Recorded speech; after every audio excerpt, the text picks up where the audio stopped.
y'all. Salute to Nipsey Hussle. This is one of his joints right here. I feel it's only right to set off the Alyork sports show with some Nipsey Hussle, man. Yeah, man. Salute to the East Coast, West Coast, Las Vegas, Alphabet City, LES to the death. It's been a wicked couple last days. A lot of y'all know the kid Nipsey Hussle got smoked. I don't know the guy personally, didn't listen to his music, not claiming he's my man, but it did touch down. When seen a video of the cat like maybe 8 months ago, didn't know who he was. And when I seen that he was a very productive, Crip or ex-Crip, Crenshaw, rolling 60s, whatever you want to call it,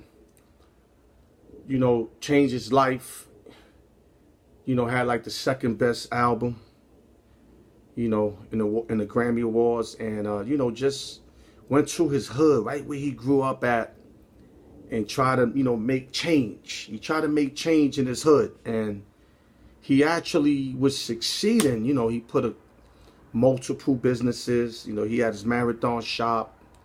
He was actually working on a barber shop from his man they killed like maybe a year and a half ago. He was coming out with some Creole food, and he had a couple other spots. I don't know whether he was renting them or not. Bottom line, the guy was productive, man.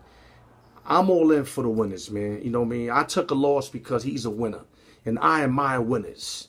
A lot of people in the hood, hating motherfuckers, etc., think the opposite. You know what I'm saying? I'm for the winners, man. You know what I mean? And when a good dude goes down, I don't celebrate like a lot of cats in hood areas celebrate. It's not a celebration day for me.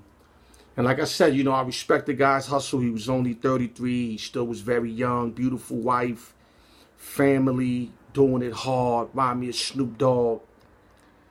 But, I spoke to my boy. He used to live in Crenshaw, and now he's out in Vegas, and he still got family out there. I got to choose my words wisely because he told me not to say a couple things. But all I got to say is that that was home cooking. That had nothing to do with that Dr. Sebi shit. It was strictly block work, home cooking. And they caught the cat that did it, some nigga named Shitty Cuz. I think his name fits him perfectly, Shitty Cuz. Let me see, I gotta choose my words wisely, like I said. It was just home cooking. Everything happens for a reason. And there was a reason for that happening to him. Now, does the reason justify it for me? No, it doesn't. I wish, like I said, I could enlighten you on that. I can't, because it kind of falls under dry snitching. And I'm not no dry snitcher, never will be, and that'll never be me. Niggas who know me know I don't rock like that. But what I can speak about is the facts. Everybody know Shitty Cuz did his faces all over Facebook and all that, so now I could present it.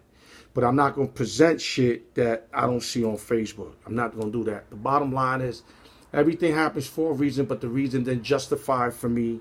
We lost a good soul, a good individual, a positive cat, and anybody that's trying to help any hood, I'm for. I don't care if you don't even benefit me in no way. I just for a cat like that because I know how hard it is to do that.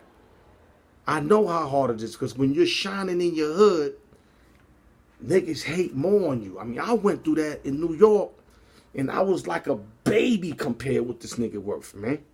I was a baby. So the nigga was a millionaire. The cat was a millionaire, had money coming in, was about to write a documentary on the Dr. Sebi. He basically owned that whole plaza, 33 years old, had family, wifey, everything settled, everybody working for him, helping out cats that needed bread. This kid was well on his way to Dr. Dre and Snoop Dogg and them. He was about to see the money they was getting real soon. Real soon. And, salute to him. God bless him. We lost a good person. You know what I'm saying? And the reason why I'm taking on this topic, and I got the Laker jersey, is because he was a huge Laker fan. Matter of fact, I posted something up on the gram with his 32 shit on, his Magic Johnson shit on. And that's when I felt the need I had to say something, because even basketball players were tweeting. Dwayne Wade, LeBron James, Paul George, all of them tweeted him because they all met him and he was cool with all of them. You know what I mean? Nipsey Hussle was cool with all of them, man. And like I say, remind me of Snoop. Salute to the young brother. God bless his soul. And the sad thing about it, that it's just going to get worse. Like multiple people got shot yesterday, stabbed. And this can become like some Rodney King shit. I hope it don't, but it has all the potential too. You know what I'm saying? And with that, rest in peace, Nipsey Hussle. I'll get back to you at the end of the show, but let me get into some other topics. And like I said, salute, rest in peace, Nipsey Hussle. Okay, now in basketball news and sports news, the Final Four, we got the Red Raiders at the Spartans. This is a good game, man. You got Chris Beard versus Tom Izzo. A lot of people didn't expect the Red Raiders to get up here. I didn't expect them. They bumped my Gonzaga prediction. They beat the Zags 75-69 last game, and I was mad as hell, man. And the Spartans beat Duke. You know, I gave out Duke to win that game, but I did say, if you look at our show on Sunday, Duke would lose eventually. But I don't want no credit. I just knew they wasn't winning the title, because too much money was in on them. And everybody talking that 3 NBA, top 3, top 4 picks. Man, they had everybody thinking they were going to win it. I already know that's a no-no. And they got bumped. I didn't call it. I thought they would get bumped in the Final Four, but they got bumped in the Elite 8. You know what I'm saying? That's a good game. It's a little line, actually. You know what I'm saying? It's going to be Texas Tech playing Michigan State. The line is 2.5 for Michigan State. 133. I'm going to lean on Izzo and company to beat Texas Tech. I just think Tom Izzo deserves another championship. Izzo been doing this too long. If I'm correct, I think he's got 1 title, maybe 2, but I think it's 1. I would love to see Izzo go out with another one so he can catch Calipari. He'll never catch Krzyzewski, but he deserves to be up there with these guys, having at least like 2 to 3 of them, man. You know, salute to the Spartans. They beat the Duke Blue Devils in a close game. Well-deserved team. They really, really good. You know what I'm saying? Cassius Winston's an animal. Joshua Lanford, Nick Ward. You know what I'm saying? This is a good team. And I think Texas Tech made a run. They made a run. Right now, just them being in a Final Four. They might not admit it, but this is already a championship for them. Now, the Spartans, not that anybody expected them to be here, but Izzo been here many years. So, you know, Izzo, every year he's in at least 6, 3, 16, Elite 8. You know, Tom Izzo is the beast, man. And I think he'll find a way how to get to the championship game.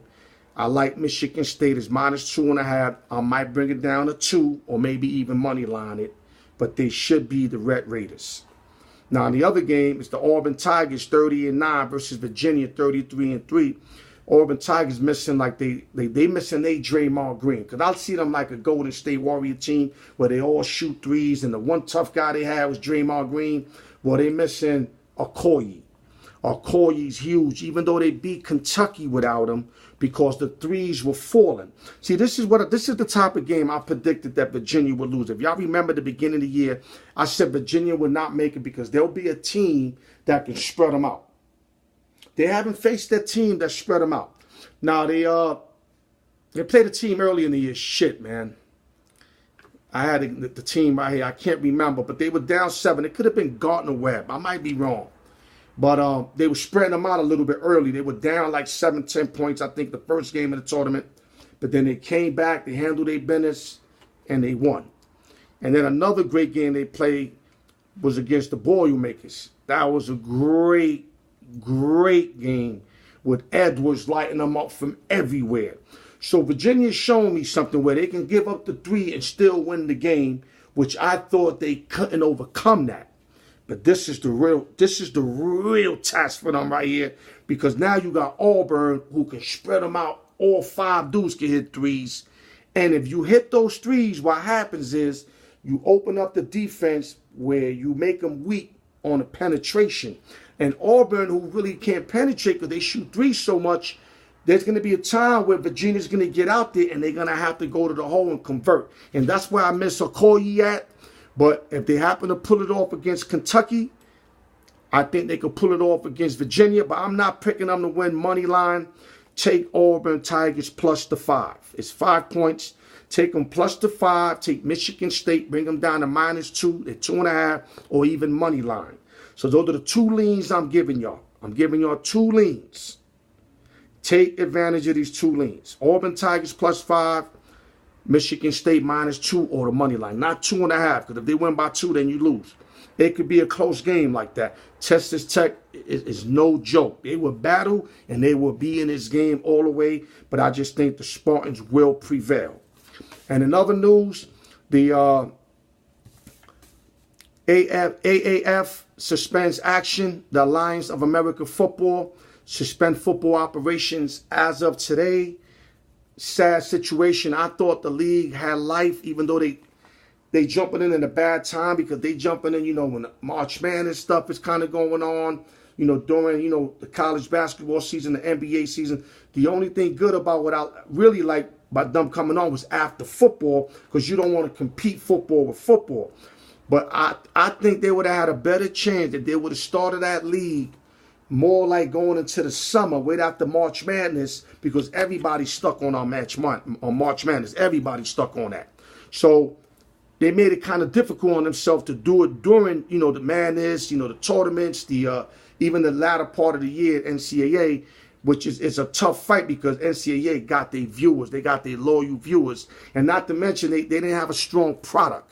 So not having a strong product made this league not work. And just like another league, man, that didn't work, man. You know what I mean? And, arena football didn't work. Canadian football is barely standing up. And now this AAF is done. Operations as of today stopped.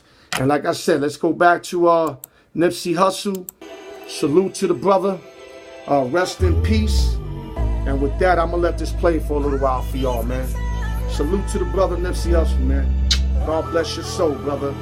You meant a lot to your neighborhood, even though a lot of people didn't see it that way.